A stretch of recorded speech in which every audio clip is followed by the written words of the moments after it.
como dijo Nico hace 8 días dejamos descansar al pastor Timoteo, pero hoy vamos a continuar con el pastor Timoteo. Gracias a Dios también por la vida de Nico también, predicando la palabra. Y bueno, seguimos adelante con el estudio del libro de Primera de Timoteo.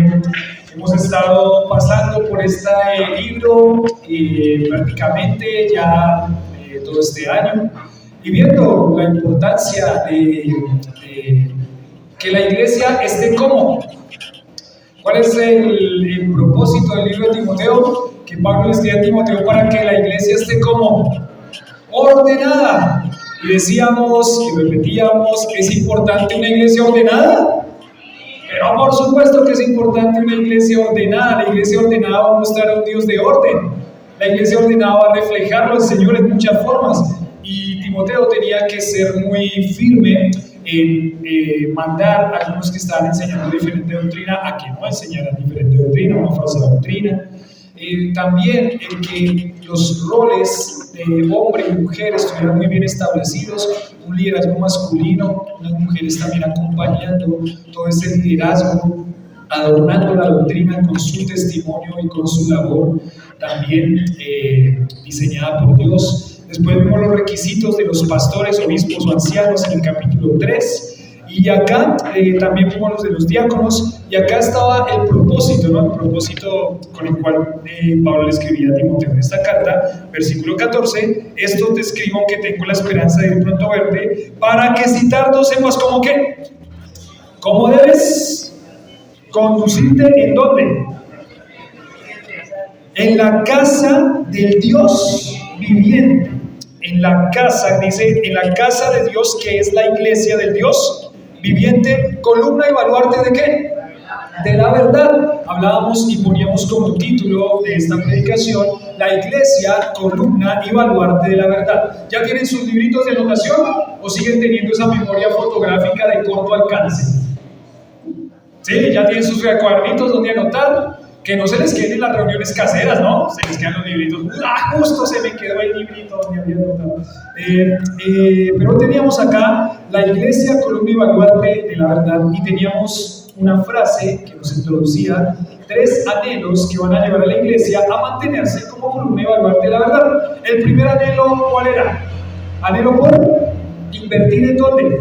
En la iglesia. El segundo anhelo era anhelo porque la iglesia refleje lo que ella es. Y hablábamos que la iglesia debe reflejarse o verse como una iglesia muy ordenada, muy bien conducida. La iglesia tiene que ser conducida por aquellos que Dios ha diseñado para esa conducción, que es el liderazgo, los pastores, en este caso el gobierno, la iglesia llevado por el pastor. Pero también veíamos que la iglesia debe reflejar que es que la casa de Dios. La casa de Dios. ¿Y qué veíamos que era la casa de Dios? Pues la casa de Dios es la familia de Dios. El valor que le damos a la iglesia como la familia de Dios. La iglesia no hablando del lugar físico, sino la iglesia hablando de las personas. Las personas que estamos acá somos la familia de Dios. La familia de Dios. Y eso es muy valioso. Eso es muy valioso porque uno empieza a ver a sus hermanos de una forma muy diferente cuando uno tiene en su mente y en su corazón que estos hermanos que yo tengo aquí son mi familia, la familia de Dios, que es donde Dios habita, donde Dios mora en su iglesia, donde el Espíritu Santo tiene su presencia en cada una de esas iglesias locales. El templo del Espíritu Santo es la iglesia local. Entonces uno puede pensar, la iglesia debe reflejar la familia de Dios, y eso tiene que ir creciendo más y más, en el que yo encuentro cada vez más y más en estas personas que están aquí a mi lado una familia, un apoyo, una guía, las personas que me aconsejan, que me inquietan, que me exhortan, que me estorban el pecado, pero también que me animan. Las personas también que me guían, que me cuidan. En muchas formas, la familia de Dios, que es la iglesia, debe reflejar eso. Para que una iglesia pueda seguir como columna y baluarte de la verdad, la iglesia debe anhelar reflejar lo que Dios quiere. Lo que Dios quiere es que la iglesia refleje que somos una familia. Somos una familia. Ustedes, hermanos, son mi familia. Hace 8 días no estaba yo aquí. estábamos con mi hermana visitándola ahí, estábamos ahí en la iglesia donde ellos asisten, ahí en Granada Meta, y extrañamos la familia Esperanza de Soacha. Y dábamos gracias a Dios también porque hay un grupito de creyentes allá en Granada Meta que buscan al Señor y que quieren glorificarlo y que quieren honrarlo. Y eso es lindo, a pesar de que nosotros no pertenecemos a ese grupo de creyentes, en cierta forma, en muchas formas, nos sentíamos como si estuviéramos ¿en qué? En familia, porque son hermanos que están en el mismo sentir. Hermanos que están buscando al Señor, hermanos que tienen sus luchas, sus problemas, sus situaciones, como es normal, pero están queriendo buscar y amar ¿a quién? Al Señor. Una linda iglesia, un pastor, su esposa, su hijita pequeñita, bebé. Y bueno, ahí estamos compartiendo con la familia de Dios que está representada ya en esta iglesia que se llama Lluvias de Gracia, se llama la iglesia ahí en Granada Meta. Esta es la familia. Esta es la familia y eso debe reflejar la iglesia local para que siga siendo la columna y el baluarte de la verdad. Y ahora tenemos esto, ¿no? Tenemos este siguiente término que es la columna y baluarte de la verdad, ¿sí? La iglesia debe reflejar todo esto porque la iglesia es la columna y el baluarte de la verdad.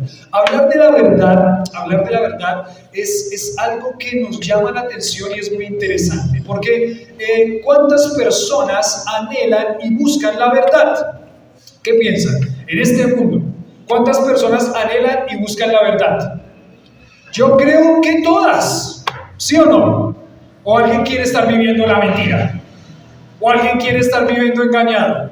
¿Alguien quiere estar viviendo así? No, y es más, desafortunadamente por esa búsqueda de la verdad y ese anhelo de conocer la verdad, es que muchas personas se desvían al error, porque piensan que encuentran en este lugar o en esta doctrina o en esta enseñanza ¿la qué? La verdad. Todo el mundo está buscando la verdad. Lo que nos dice la palabra de Dios es que la verdad se encuentra o es una persona. ¿Quién es la persona que es la verdad? Cristo, nuestro Dios. Dios es un Dios de verdad. Y miremos algunos versículos que nos hablan acerca de la verdad, porque es importante que la iglesia entienda que la verdad es Cristo, que la verdad está en Cristo, que la verdad se predica a través de Cristo y la iglesia tiene que mantenerse ahí. ¿Predicando qué? La verdad. Aquí intentamos, y Dios nos permita, no predicarnos a nosotros mismos, no predicar una doctrina de hombres, no predicar algo que son preferencias personales, sino que aquí en la iglesia lo que se tiene que presentar desde el púlpito y predicar desde el púlpito es que la verdad de la palabra de Dios, la verdad de una persona, quien es Cristo. Vamos a ir a ver algunos versículos, vamos a ir al libro de Juan, y vamos a ver cómo Juan fue también desarrollando esta enseñanza en cuanto a la verdad,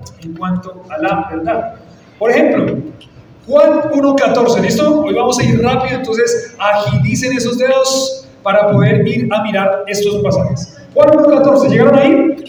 Juan 1:14, ¿llegaron ahí? Juan 1:14. Juan 1:14 dice, y aquel verbo fue hecho ¿qué? ¿Quién era aquel verbo? Cristo era el verbo que se hizo carne, es lo que estamos recordando en este tiempo de Navidad, que el verbo se hizo carne, ¿cierto? El Dios del universo se hizo carne. Dice, y aquel verbo fue hecho carne y habitó entre nosotros y vimos su gloria como del unigénito del Padre, lleno de gracia y de... Cuando Juan habla acerca de Cristo inspirado por el Espíritu Santo, Juan reconoce que Cristo estaba lleno de ¿qué? De gracia y de verdad, lleno, completo de gracia y de verdad, porque Él es la verdad. ¿Listo? Dice capítulo 8, versículo 32. ¿Por qué es tan importante conocer la verdad? Juan 8, 32. Juan 8, 32. Juan 8, 32. ¿Listo? Juan 8, 31. Veámoslo desde el 31. Dice, Dijo entonces Jesús a los judíos que habían creído en él: si vosotros permaneciereis en mi palabra, seréis verdaderamente mis discípulos, y conoceréis la verdad, y la verdad os hará. Qué tremendo el pensar que cuando una iglesia es la responsable de predicar la verdad de Dios, ser la columna y el baluarte de la verdad de Dios, esta iglesia tiene la responsabilidad de seguirlo haciendo, porque la verdad es lo único que los hace libres.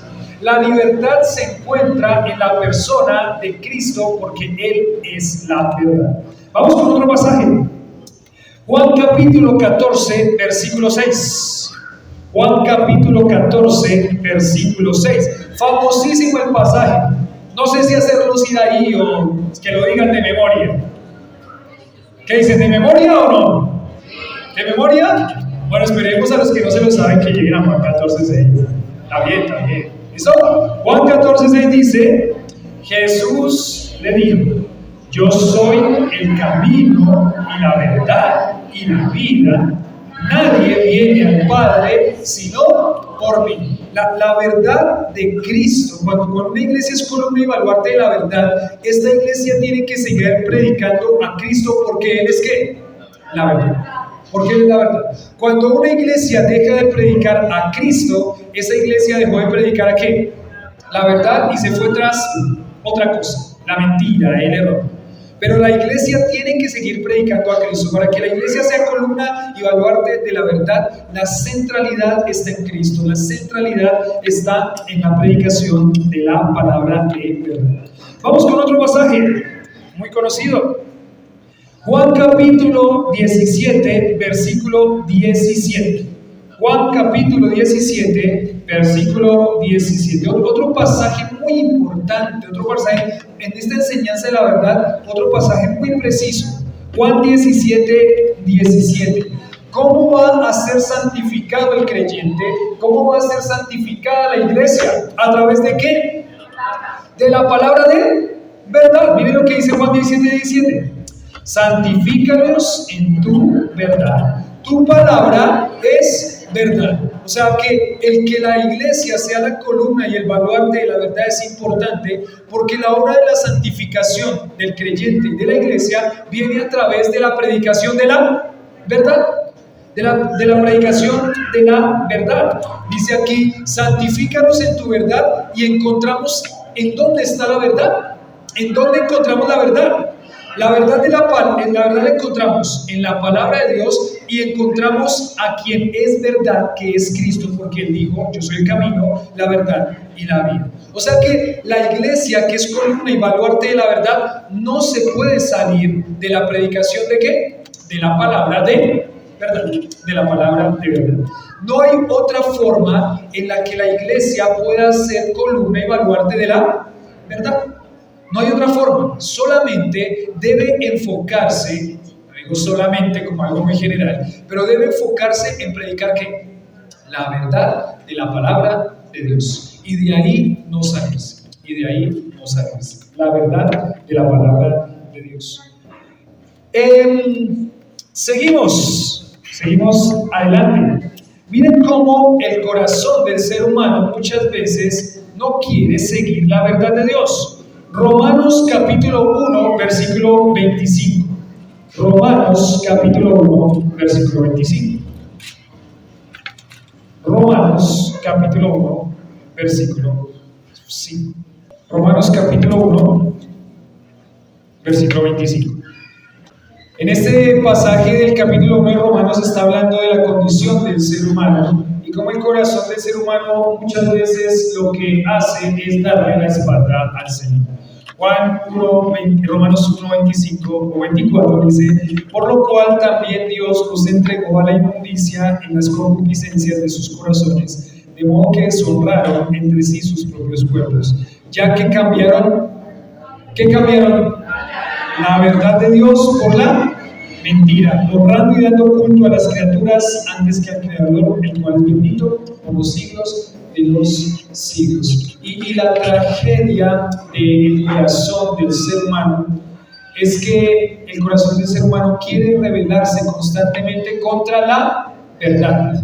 de Dios, contra la verdad de Dios. Pero el que quiera ser libre tiene que llegar a conocer la verdad, porque la verdad nos hará libres, dice su palabra.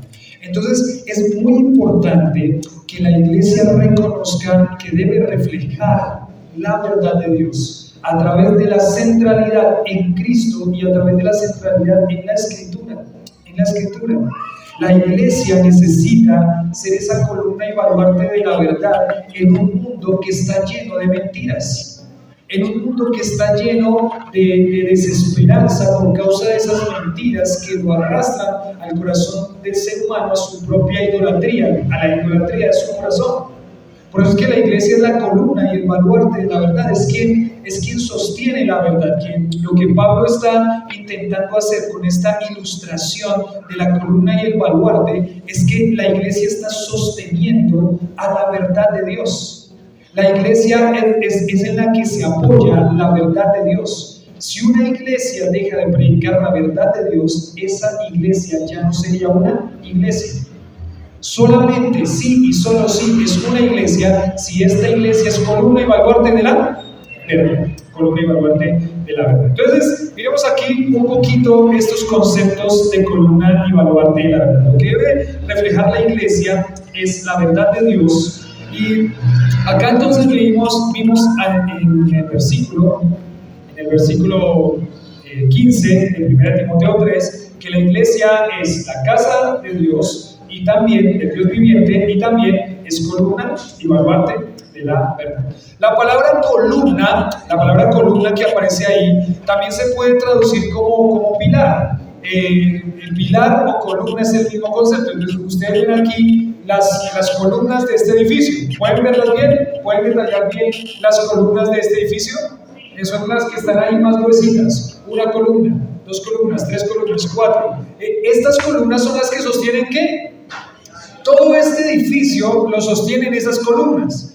Y la palabra baluarte es el fundamento o donde se sostienen esas columnas. Nosotros en nuestra cultura colombiana le diríamos los cimientos o las bases, las bases en donde se apoyan las columnas. ¿Escucharon el término zapatas? Las zapatas también, ¿no? Zapatas, bases o cimientos es la palabra que es ahí baluarte. Y ustedes saben, no sé si han visto una construcción, cuando están haciendo esa construcción de los edificios muy altos, y uno ve las bases de esas columnas.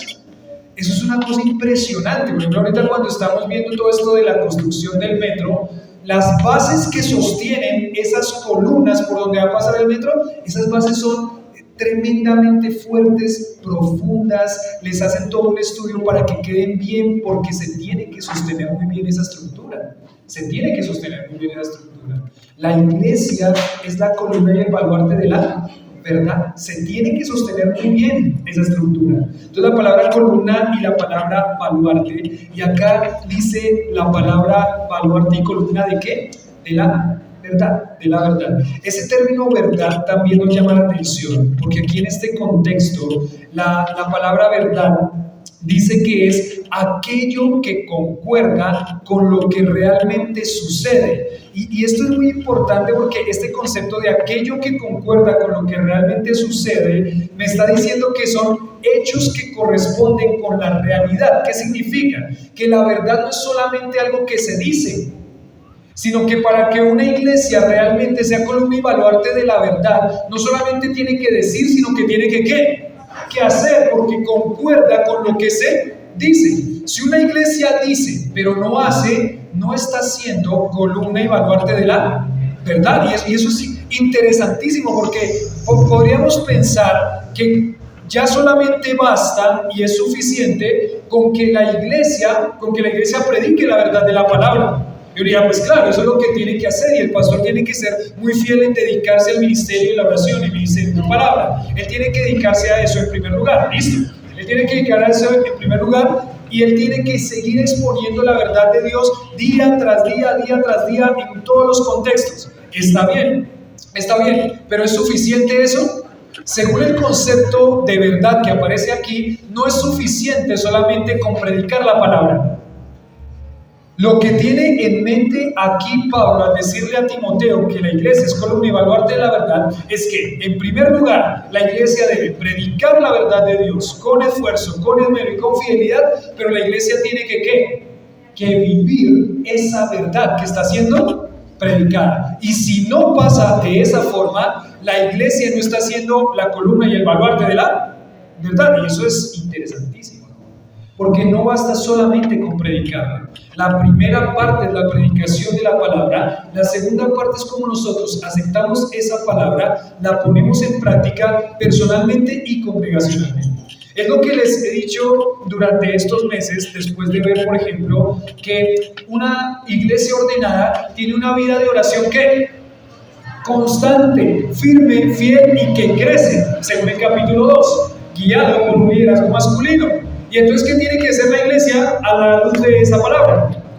Pues crecer en su vida de oración, involucrarse en la vida de oración, crecer en la vida de oración, hacerla crecer más y más. Vemos las características de los pastores. Tenemos que escoger a hombres para el ministerio pastoral con esas características, con ese testimonio irreprensible.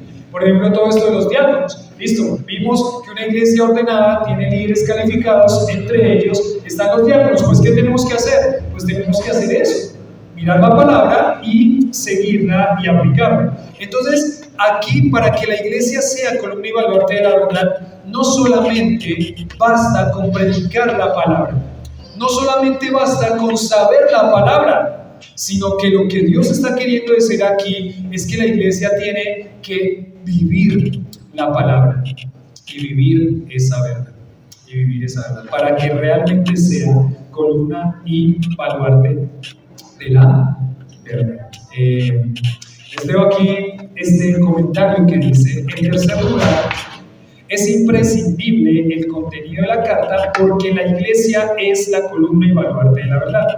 Pablo sigue usando la figura de un edificio para representar a la iglesia. En primer lugar dijo que era la familia de Dios, el templo de Dios. En segundo lugar dice que es columna y baluarte de la verdad. Entonces dice el acá, es decir, la iglesia es un cimiento y una columna que sostiene firmemente en alto la verdad de ¿quién?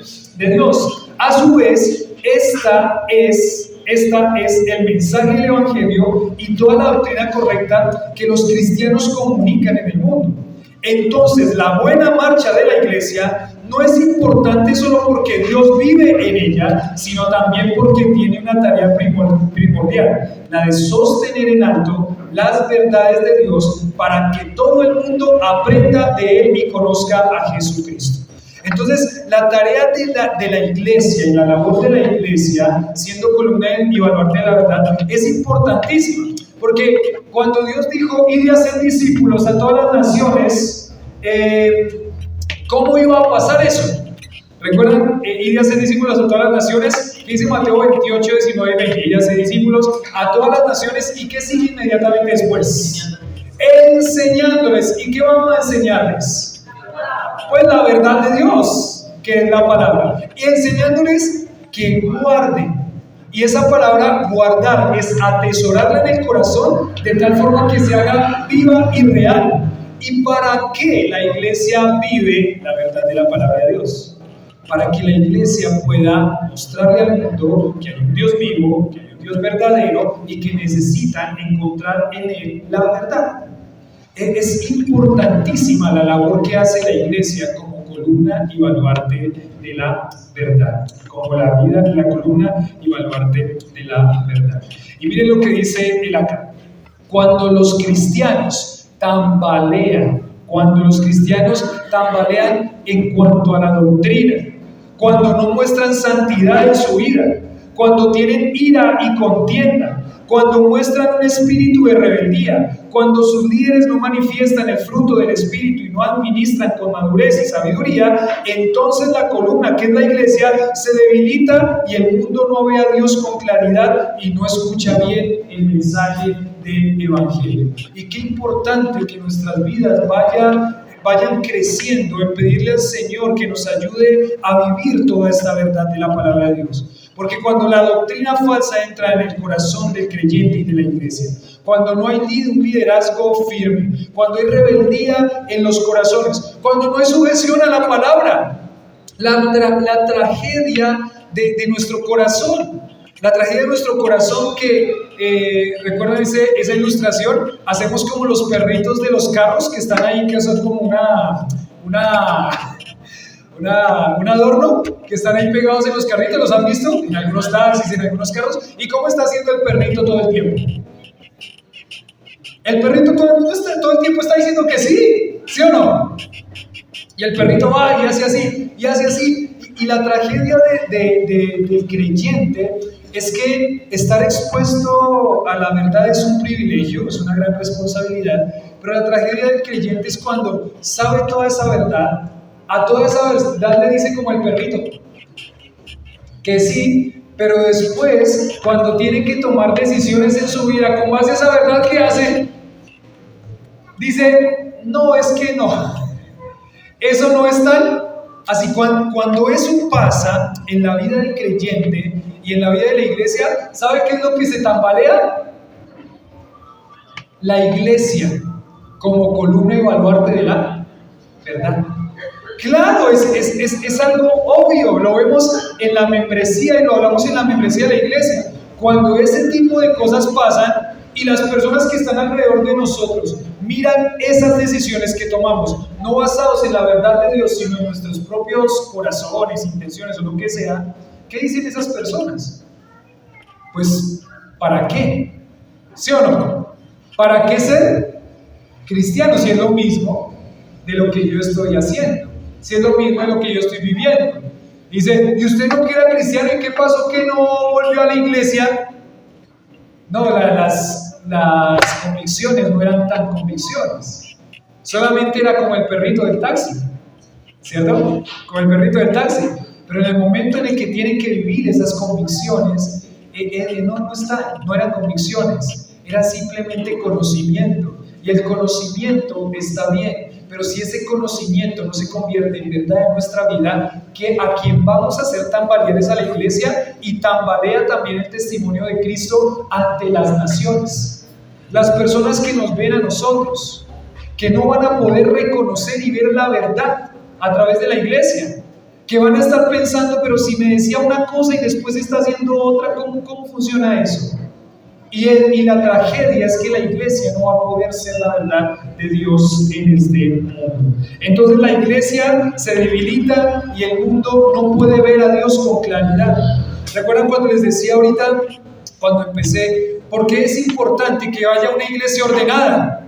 ¿Por qué es importante que todas estas áreas en la iglesia se vayan ordenando? Y porque el mundo ve a Dios a través de ¿quién? De la iglesia. Lo que la iglesia es lo que el mundo va a ver de qué es la iglesia. Así es. ¿En dónde más van a ver? ¿En dónde más van a ver? Van a ver pues a través de la palabra. Pero ¿quién predica la palabra? La iglesia. Tiene que predicar la palabra. ¿Y quién es la iglesia? ¿Las cuatro paredes? Nosotros. Entonces ellos tienen que ver en nosotros que nosotros realmente vivimos la verdad de Dios. Que nosotros realmente amamos la verdad de Dios, que nosotros nos volcamos a que la verdad de Dios es un estandarte en nuestra vida, vivimos esa verdad para que ellos puedan decir, sí, realmente hay un Dios vivo y verdadero, sí, realmente esa vida es transformada por el Evangelio, sí, realmente, aunque tiene sus luchas y sus situaciones, este corazón sigue sujeto a las verdades de la palabra de Dios. Pero la tragedia de la vida es cuando esa vida tambalea, se debilita y se debilita todo. Se debilita todo. Se debilitan a la iglesia y la iglesia no puede cumplir con la misión que Dios le ha dado en el mundo. Entonces, tenía que Timoteo ser muy específico en predicarle a estos hermanos de Éfeso y todos los que estaban alrededor que la iglesia es la casa del Dios viviente, la familia de Dios, pero en segundo lugar la iglesia es quien sostiene la verdad de Dios. Miren, Pablo lo pone a este punto y esto es algo que es muy delicado y es exclusivista. No sé si me hago entender con este término. O sea, excluye a otros. Dice, uy, pero ¿cómo así que excluye a otros? No, no, para Pablo y para Dios, este tema de la iglesia como columna y baluarte de la verdad es tan delicado que es exclusivo o excluyente, sería más bien el término, excluye a otros. ¿Y por qué? Porque Pablo no reconoce a una iglesia, a ninguna iglesia que no tenga ¿qué? La verdad, o que la tenga solo en parte, porque la verdad no puede venir en partes. La verdad es una y es toda completa. No es media, si es media verdad, ¿es verdad? Sí, cuando a usted le dicen una media verdad, ¿cómo queda? Dice, ay, sí, me dijo la verdad. No, ¿qué le dice usted? Me parece que me estás, ¿qué? Mintiendo, ¿cierto? No, pero es que te dije media verdad. ¿No estás satisfecho con eso? No estoy satisfecho con eso. Porque si es media verdad, entonces me estás, ¿qué? Mintiendo, me estás engañando. Y Pablo excluye a todas aquellas iglesias en donde se dice que son iglesias, pero en donde no se está predicando ¿qué? La verdad, pero no solamente que no se está predicando la verdad, sino que no se está predicando y no se está viviendo esa verdad. Pablo dice aquí a Timoteo que estas iglesias o cualquier congregación en donde no se predique la verdad no se debería y no se podría llamar iglesia. Porque la iglesia es la que tiene la labor tan importante de sostener la verdad de Dios. Las medias verdades con Dios no funcionan. Las medias verdades con Dios no funcionan, porque Dios es un Dios de verdad. Dios es un Dios de verdad. Entonces, aquí se considera a la iglesia como una iglesia que sostiene a la verdad. ¿Y por qué Pablo honra a la iglesia con un título tan excelente, ¿no? ¿Por qué Pablo honra a la iglesia con un título tan excelente? Y seguramente cuando nosotros pensamos aquí en el término columna y baluarte de la verdad, y viendo el contexto de lo que está pasando en la iglesia en Éfeso, nosotros podríamos pensar, observar, mirar, que aquí está teniendo en cuenta y en mente Pablo específicamente a los pastores. Porque recuerdan el capítulo 1, miren el capítulo 1, acá devuélvanse un poquito allá en el capítulo 1. En el capítulo 1 dice, capítulo 1, versículo 3, como te rogué que te quedases en Éfeso, cuando fui a Macedonia, para que mandases a quienes, a algunos ¿qué? ¿Qué es lo que él tenía que mandarles a algunos? Que no enseñen diferente doctrina. ¿Quiénes eran esos algunos que estaban enseñando una doctrina diferente o una doctrina falsa, que no estaban enseñando la verdad de Dios? Específicamente lo que veíamos en ese momento, en ese pasaje, es que seguramente eran algunos de los pastores que estaban en la iglesia ¿de qué? De Éfeso. Y Timoteo iba a tener que ser muy serio con la autoridad apostólica de decirle a sus pastores que no podían enseñar una doctrina diferente. Entonces aquí creo que Pablo, aunque le está hablando a la iglesia en general, se está enfocando específicamente en quiénes, en aquellos que son responsables de predicar la verdad. ¿Quiénes son aquellos que son responsables de predicar la verdad? En primer lugar, los pastores. Los pastores son los responsables en primer lugar de predicar la verdad de la palabra de Dios. Y seguramente cuando Pablo está hablando aquí, está teniendo en cuenta a cada uno de sus pastores que tienen esta responsabilidad. Entonces, lo que está aquí tratando de Pablo hacer con esta ilustración de la casa del Dios viviente, de la columna y baluarte de la verdad, es que el pastor tenga en cuenta la importancia y el valor que tiene la iglesia para Dios. La importancia y el valor que tiene la iglesia para Dios, para que siga adelante, no se desanime y siga con una labor muy intensa de predicar la verdad de la palabra de Dios. La verdad de la palabra de Dios. Entonces, le está tratando de decir a los pastores la grandeza que tiene su oficio pastoral como predicadores, la grandeza que tiene este oficio, recordándole a los pastores también la fidelidad, la laboriosidad, la reverencia con la que ellos deben desempeñar este oficio pastoral.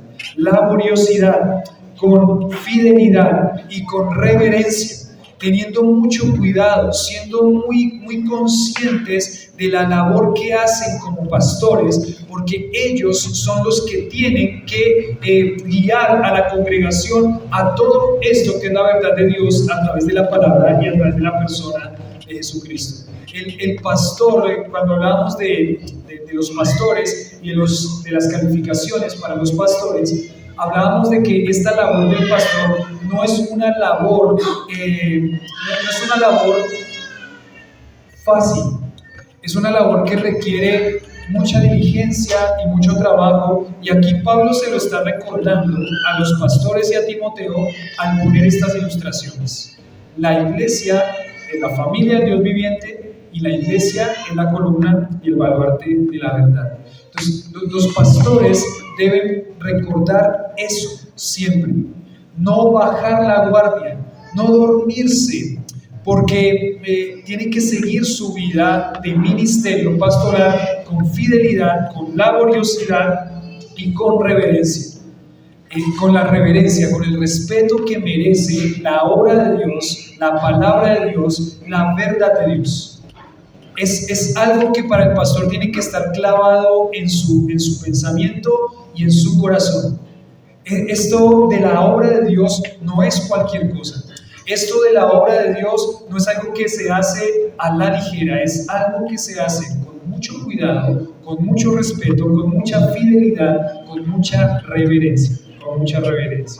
Y cuán terrible es cuando un pastor no ve esta labor con la importancia que debe verla. Cuán terrible, porque sufre la iglesia y sufre la verdad de Dios. Sufre la iglesia se tambalea y la verdad de Dios se tambalea, y el testimonio de Dios en este mundo se tambalea. Por eso, qué terrible que va a ser también el día en que Dios llame a cuentas a los pastores.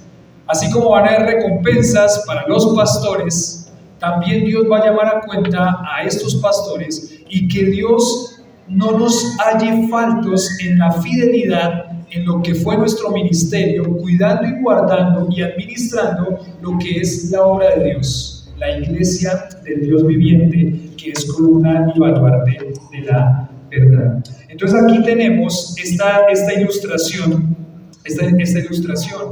como Pablo pone esta ilustración de la iglesia de Dios, de la casa de Dios viviente y la columna y baluarte de la verdad, para que el pastor no se descuide en su labor, para que la iglesia también entienda y reconozca y vaya y siga adelante creciendo, porque tiene una gran responsabilidad: sostener la verdad de Dios. Entonces decíamos acá, y escribía este comentarista, dice: para expresarlo en un sentido más llano, la iglesia, y lo pone en forma de pregunta, la iglesia no es la que regenera a través de la palabra de Dios la vida de una persona, no es la que educa y nutre durante toda la vida el alma de una persona.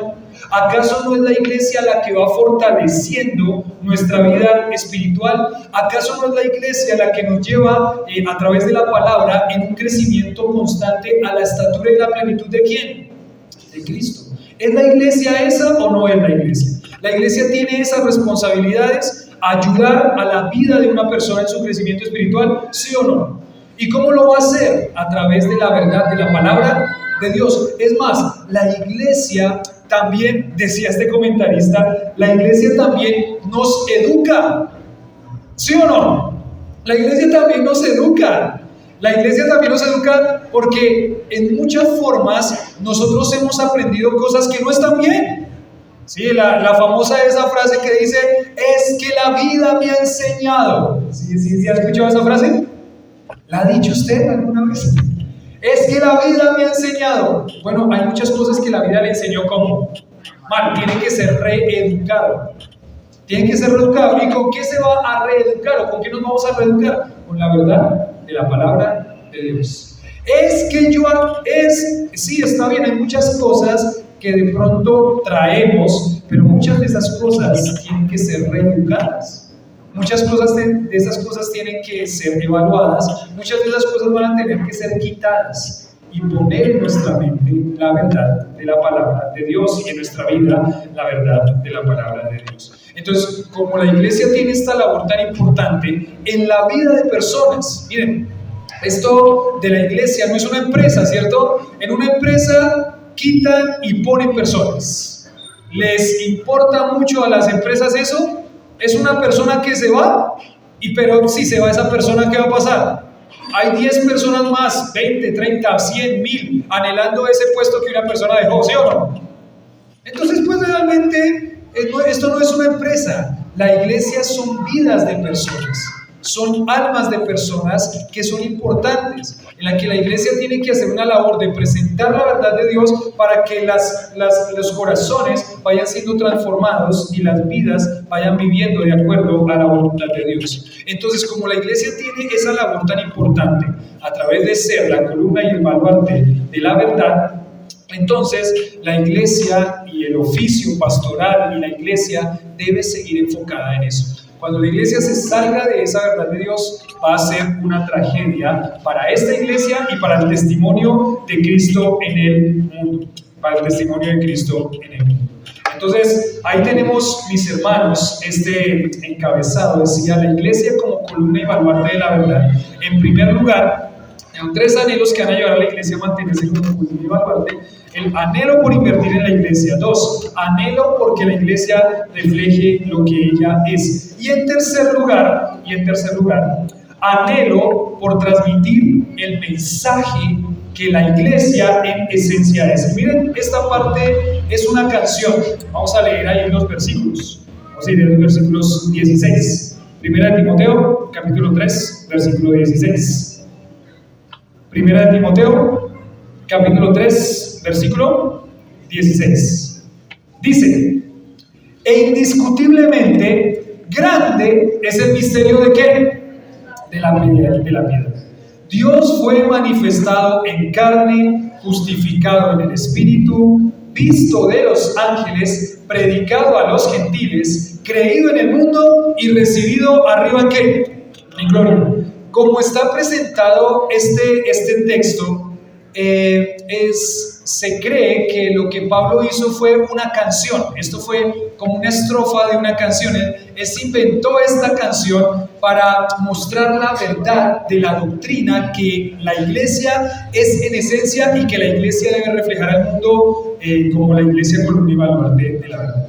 Dice ahí entonces, el tercero de los encabezados, anhelo por transmitir el mensaje que en esencia es la iglesia. Anhelo por transmitir el mensaje que en esencia es la iglesia. Miren, ¿qué es el mensaje que transmite la iglesia? ¿Cuál es el mensaje verdadero que la iglesia transmite? ¿Cuál es la verdad? Y aquí está prácticamente puesto en esta canción. Dice, grande es el misterio de la piedad. Y en primer lugar dice, Dios fue manifestado ¿en qué? En carne. Está hablando aquí el evangelio prácticamente en unas líneas. Dios fue manifestado en carne. Tiempo de Navidad, Dios hecho hombre. Dios fue manifestado en carne. En segundo lugar dice, justificado ¿en qué? En el Espíritu. En tercer lugar dice ¿qué? Visto de los ángeles. En cuarto lugar, predicado ¿a quiénes?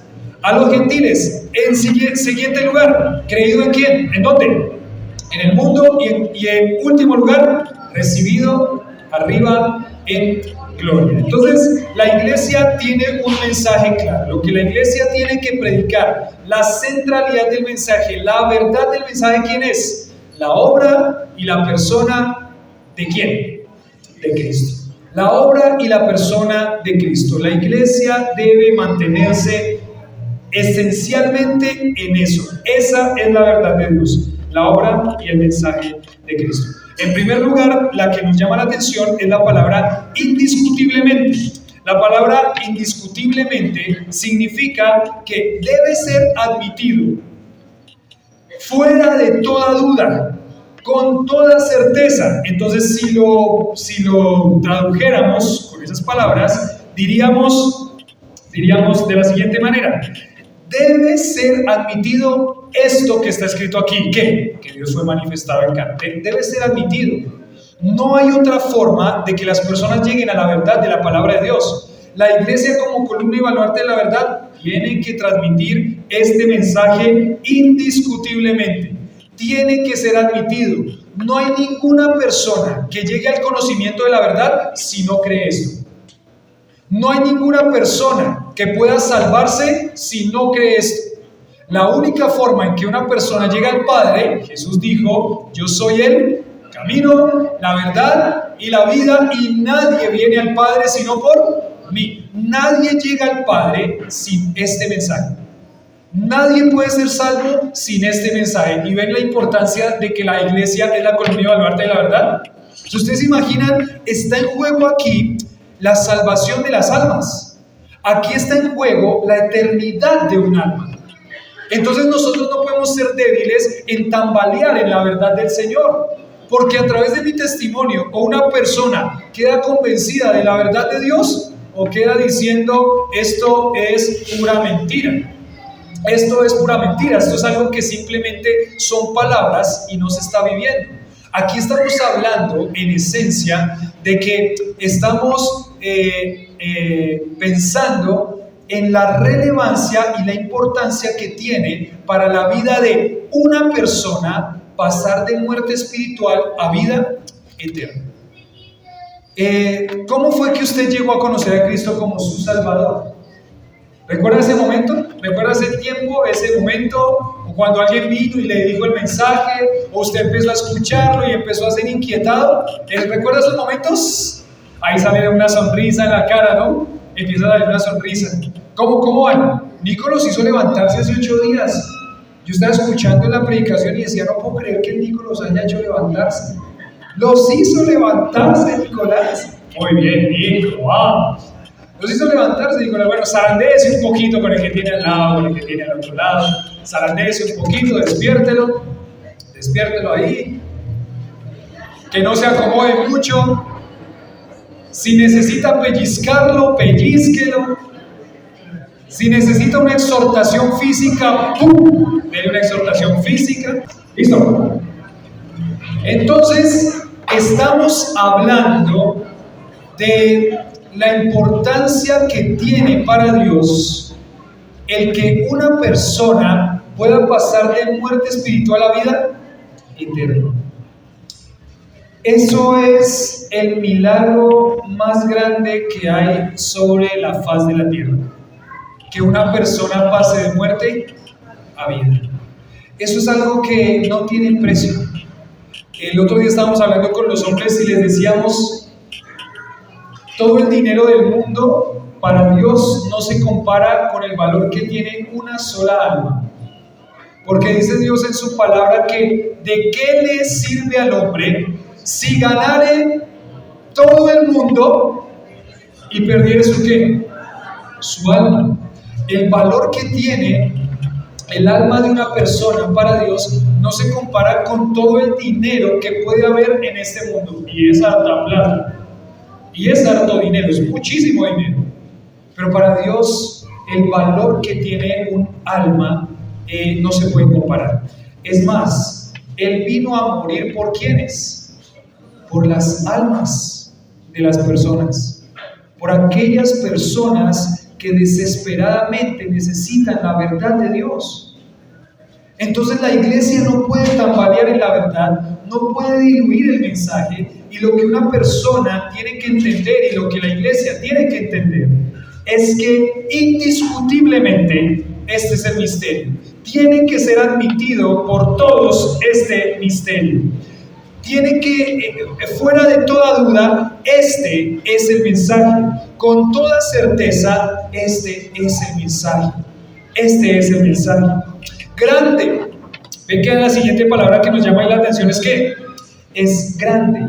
Porque dice indiscutiblemente, es este misterio, indiscutiblemente grande es el misterio. ¿Y qué significa la palabra grande en este contexto? Si lo quieren anotar ahí.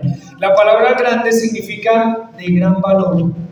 Este misterio que fue predicado, que fue dado a conocer, este misterio tiene un valor incalculable, tiene un valor incalculable. Es de mucho valor este misterio y este mensaje. La palabra ahí, misterio, significa algo que no se había dado a conocer antes y que fue revelado después. Pablo utilizó mucho esta palabra, el misterio, para referirse a todas las doctrinas, a la iglesia. La iglesia era un misterio para el Antiguo Testamento, y Dios fue revelando este misterio de la iglesia y las doctrinas de la iglesia a través de Pablo y a través de los hombres que escribieron el Nuevo Testamento. Dice, grande es el misterio de la piedad. Grande, muy valioso, indiscutiblemente, sin ninguna duda, este misterio es grande. Este mensaje es grande, este mensaje es valioso. El misterio de la piedad. Y aquí la palabra piedad va a hablarnos de una vida devota y una vida apropiada a las creencias acerca de Dios. Otra vez vuelve a conectar la verdad con la forma como una persona vive. Otra vez va a conectar la verdad con la forma como una persona desarrolla su vida espiritual, cómo ella camina en su vida espiritual, cómo ella entiende que no solamente somos creyentes el domingo 3 horas en la iglesia, sino que somos creyentes toda nuestra semana, toda nuestra vida. Es nuestra creencia, es nuestro sistema de creencias que nos animan a vivir de una forma que a Dios le agrada. La piedad es la vida práctica, una vida devota. Muchos han relacionado esta piedad con una vida religiosa, y quiero que me entiendan bien y que si estaban dormidos se despierten en este momento. La piedad está relacionada con la palabra religión, y es interesante que podamos definir muy bien esto, porque uno escucha en el transcurrir de la vida cristiana y de la vida de la iglesia que dice, es que no quiero ser una persona religiosa. Pero saben que en este concepto, creo que el concepto está mal. El concepto está mal, porque en esta parte de la palabra lo que Dios está diciendo con este concepto de piedad es que sí debe vivir una vida religiosa, pero no de la forma como de pronto se ha entendido, la forma en la que hago las cosas porque no sé por qué hacerlas, hago las cosas de pronto sin una motivación, hago las cosas hipócritamente. A eso se le llama una vida ¿qué? Religiosa. Pero aquí está hablando que una vida religiosa y una religiosidad verdadera es agradable ¿a quién? A Dios. O sea, sí cuando nosotros decimos la religión cristiana, y si lo enfocamos de una forma bíblica con la verdad de la palabra, está bien dicho. Yo soy un hombre religioso. ¿Por qué soy un hombre religioso? Porque yo vivo una vida devota, queriendo agradar a Dios con las creencias apropiadas acerca de Dios y de su palabra. Entonces sí, soy un hombre ¿qué? Religioso. Yo soy un hombre religioso. Y no un hombre religioso en la forma que todos entendemos, de pronto que algunos entendemos de una forma mala, sino un hombre religioso pensando en que mi vida yo quiero que sea para Dios. La palabra piedad significa una vida devota. ¿Y qué significa una vida devota? Una vida entregada, una vida apasionada, una vida cuidadosa de mi vida espiritual. Eso es lo que significa la palabra piedad, que yo miro esas verdades y esas creencias de lo que me dice la palabra y yo quiero vivirlas de esa forma. Yo anhelo vivirlas de esa forma. Lo que hago lo hago porque Dios quiere que lo viva así. El hacer las cosas, porque el hacer las cosas porque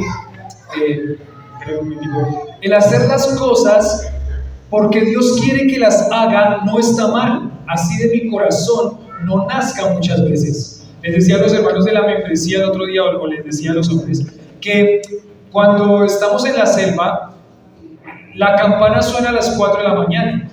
Y suena a las 4 de la mañana porque ellos se levantan a orar a las 4 de la mañana. Y a mí me cuesta mucho madrugar. Si les soy sincero, yo puedo trasnochar, pero madrugar me es muy difícil. Entonces cuando suena esa campana, yo quiero ir a cortarle la cuerda a esa campana. Y yo creo que le dije alguna vez a esos hombres, yo voy a ir a cortarle la cuerda a esa campana para que la campana no suene las cuerdas, no, bueno, en forma de chiste, ¿no? Y graciosa. Pero me cuesta mucho madurar. Entonces no fui un día a la oración, no fui 2 días a la oración y el tercer día estaba ahí en la lucha, tengo que levantarme a orar porque ellos van a pararse a orar y estaba ahí en la lucha de mi corazón, ¿será que lo hago? ¿Será que no lo hago? Pero hacerlo por hacerlo, ¿cierto? Hacerlo por hacerlo y hacerlo obligado y hacerlo por hacerlo, bueno, me paré. Vamos, íbamos con gozo ahí y medio zombies, ¿no? Porque hasta esa hora en la selva, está todo, no hay ni un solo ruido, bueno, por allá se escuchan los tigres y nada. Y vamos ahí hacia la iglesia, hacia la oración, y le digo a vos unos consejos, es que, no sé, no quiero esto, ¿cierto? No me quiero levantar a orar y no quiero hacerlo por compromiso y no quiero hacerlo obligado, no quiero hacerlo porque me toca. Y Josué se voltea y me dice colono, me dice Josué, colono, pero hacerlo porque te toca no está mal, porque eso es lo que Dios quiere que hagas. Entonces, si tú vas allá, si quieras, sientas, no sientas, estés dispuesto, no estés dispuesto, Dios quiere que lo hagas. Entonces, si tú lo haces, está bien. Lo sientas o no lo sientas, o lo quieras o no lo quieras. Entonces uno empieza a pensar, claro, Dios ha establecido cosas en su palabra.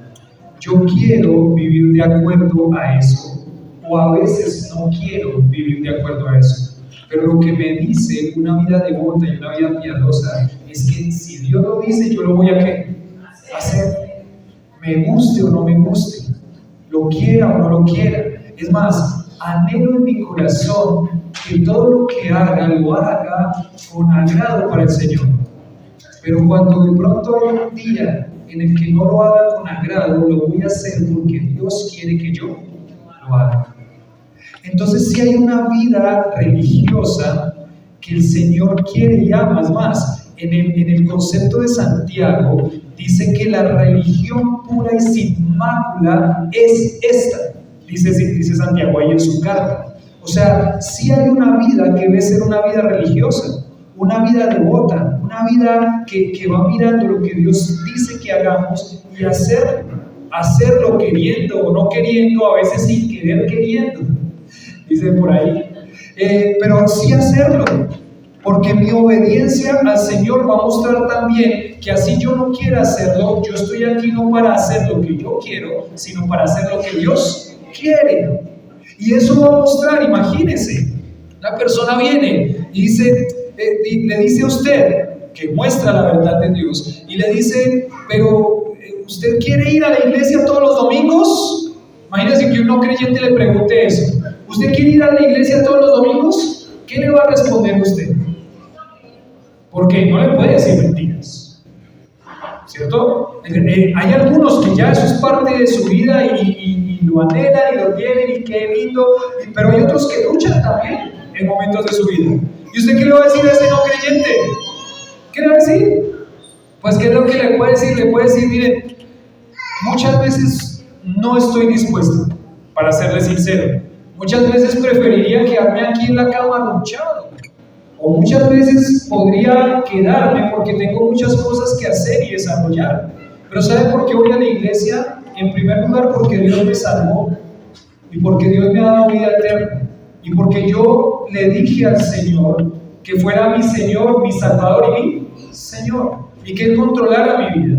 Y que lo que a Él le agrada es que yo esté con mis hermanos congregados como iglesia y que así voy a crecer. Muchas veces no estoy dispuesto, pero si Dios lo quiere, yo lo voy a hacer, porque mi vida no me pertenece a mí, porque para mí el vivir es Cristo y el morir es ganancia. Entonces yo no estoy siendo hipócrita, yo le estoy diciendo, de pronto muchas veces no quiero hacer lo que Dios dice, pero eso no me va a mover a mí no me mueve mi obediencia, mis sentimientos, mis emociones, o lo que yo quiera o no quiera. A mí me mueve lo que Dios dice en su palabra, y si Dios lo dice, porque yo amo al Señor y porque quiero obedecerlo, lo voy a hacer. Cueste lo que cueste, o guste o no me guste. Entonces no es una vida hipócrita, es una vida piadosa. Grande es el misterio de la piedad. Aquel que ha recibido este misterio de la piedad y lo ha adoptado para su vida y que cree esto, así debe vivir. Debe vivir una vida obediente al Señor en todo lo que Él le dice. Una vida religiosa, sí, según los parámetros que Dios dio, que Él estableció. Entonces, si alguna vez tiene ese conflicto otra vez con la vida religiosa, usted es un religioso, ven que ese concepto, por ejemplo, de pronto, yo lo hice en algún momento, decía, yo no estoy predicando una ¿qué? Una religión, sino una relación. El concepto quizás no está bien, porque sí estamos diciendo y predicando una vida ¿qué? Religiosa, una vida religiosa conforme a los parámetros de Dios, con un corazón que quiere vivir para Dios. Entonces, sí, claro, porque la situación que pasa en la mente a través de este concepto de no estamos predicando una religión, sino una relación, es que de pronto ese concepto para una persona dice, bueno, entonces si no está predicándome una religión, entonces eso me quita a mí de toda ¿qué? Responsabilidad. Claro, nosotros decimos de pronto no estamos predicando una religión porque la religión significa algunas cosas establecidas que yo debo vivir de una forma como dicen esas normas establecidas. Y es que así es, son las normas que Dios establece y así yo tengo que vivirlas, por amor a Él y por testimonio al mundo. Entonces, muchas veces lo que queremos quitar es el peso de la responsabilidad que implica ser creyente. Queremos quitarle eso. Y si entra al Evangelio creyendo que no tiene una responsabilidad con el Dios que lo salvó, quizás empieza ya en un mal concepto. Entonces, sí, la vida religiosa es una vida que Dios quiere, pero una religiosidad que vaya según sus normas, según sus estatutos y según sus reglas. Entonces, el misterio de la piedad es grande. Lo que va a decir aquí, lo que es el Evangelio, es algo enorme, es algo de gran valor, y el creyente debe vivir conforme a esa verdad de la palabra. Entonces, grande es el misterio de la piedad. Grande es el misterio de la piedad. Solamente déjenme decirles unos conceptos más en cuanto a este misterio de la piedad. La palabra piedad en el griego es la palabra eusebia. ¿Cómo es la palabra? Así se escribe, Eusebia. ¿A quién les hace acordar? Yo me acuerdo de la señora Eusebia. Sí, ¿alguna vez escucharon alguna Eusebia? Yo no. Eusebio quizás más común. Pero Eusebia es la palabra que está ahí escrita como piedad, para que lo tengan ahí en su mente.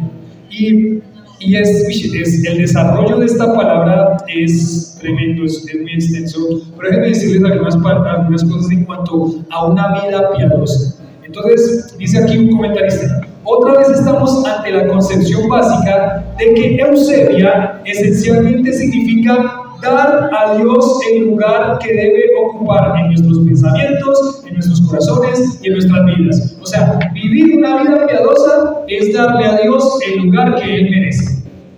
Vivir una vida religiosa es darle a Dios el lugar que Él merece. Pues cuando yo le doy a Dios el lugar que Él merece, en mis pensamientos, en mi corazón y en mi vida, entonces estoy siendo un buen religioso. ¿Para quién? Para Dios. En el buen concepto de la palabra, estoy siendo un hombre piadoso. Muchas veces el concepto que se tiene de piedad es tener como compasión de alguien. Ese no es el concepto acá, no es compasión. Vivir una vida piadosa es darle a Dios el lugar que debe ocupar. ¿En dónde? Pensamientos, corazones y en toda nuestra vida. Eso es el concepto de Eusebia en el Nuevo Testamento. Entonces, se aprecia que esta palabra piedad o Eusebia quiere decir verdadera devoción.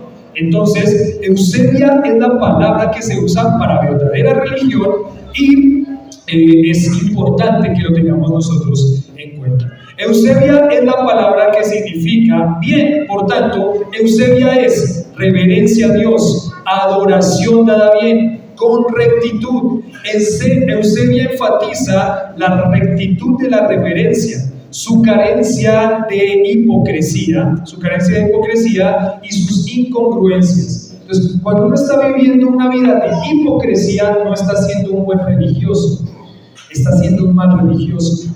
Cuando uno está viviendo una vida de hipocresía, no es decir, es que es una vida religiosa, no, es todo lo contrario. Una vida de hipocresía cristiana es no ser un verdadero religioso y piadoso, según lo que Dios dice aquí en su palabra. Entonces, en último lugar dice, Eusebia es la verdadera religión. Viene a través del poder de Cristo actuando en la vida de una persona.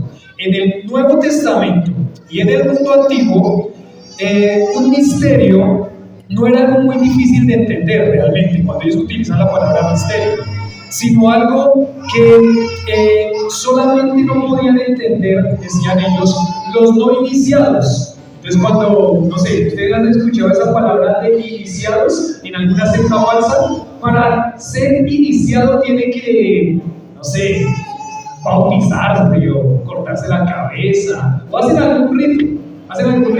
Para ellos no era difícil de entender en cuanto a que habla de una persona que no podían entender estos conceptos porque no había sido involucrado en esa secta o algo así. Entonces, cuando nosotros hablamos de la palabra misterio en este contexto que tiene que ver con la piedad, entonces hablamos que no era difícil de entender el concepto no es difícil de entender el concepto para aquellas personas que ya están en esa doctrina y en esa forma de vida. Cuando uno habla de cristianismo, entonces pensamos, cuando una persona ha conocido a Cristo como su Salvador, no le debería ser difícil entender que para vivir para Dios debe vivir de una forma piadosa, de una forma religiosa, de una forma devota, de una forma excelente para Dios, de una forma congruente a lo que ha dicho creer. Eso es una vida piadosa, que lo va a llevar, o es una vida religiosa en el buen sentido de la palabra, una vida que realmente quiere vivir para Dios, que sus pensamientos sean para Dios, que su corazón sea para Dios, que su vida completamente sea para Dios. Dios lo salvó, y si Dios lo salvó, Dios quiere que viva de esa forma, dándole su corazón completamente a Dios. Cuando una persona vive así, cuando la vida de la iglesia se vive de esa forma, entonces la iglesia va a ser la columna y el baluarte de la verdad. Oro por ustedes y por mí, oren también. No quiero vivir una vida hipócrita, quiero vivir una vida religiosa, una vida piadosa, una vida devota, una vida consagrada a aquel que me salvó. Padre, gracias por este tiempo, por este mensaje, por darnos, Señor, tu palabra y por inquietarnos nuevamente a responder a la verdad de tu palabra. No queremos, Señor, ser mentirosos en lo que decimos y hacemos. Queremos, Señor, vivir con verdad, porque tú eres un Dios verdadero y porque la iglesia sostiene esa verdad.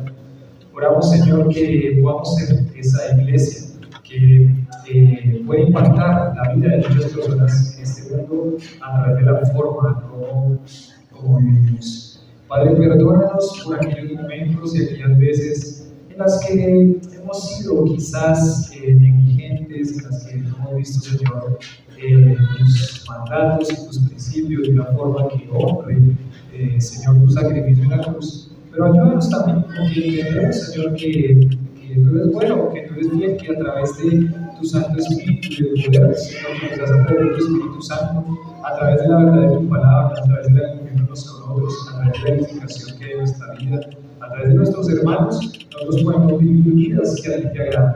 Todas las fallas que tenemos, pero que en nuestra mente y en nuestro corazón haya el deseo genuino constantemente de vivir para ti, de agradarte a ti, de que nuestro corazón sea tuyo, de que nuestros pensamientos sean tuyos, de que toda nuestra vida sea tuya. Padre, ayúdanos, queremos eso, anhelamos eso, deseamos eso. Te pedimos, Señor, que podamos ser hombres y mujeres piadosos, hombres y mujeres religiosos verdaderamente. A ti, Señor, damos la gloria y la honra en nombre de Jesús. Amén.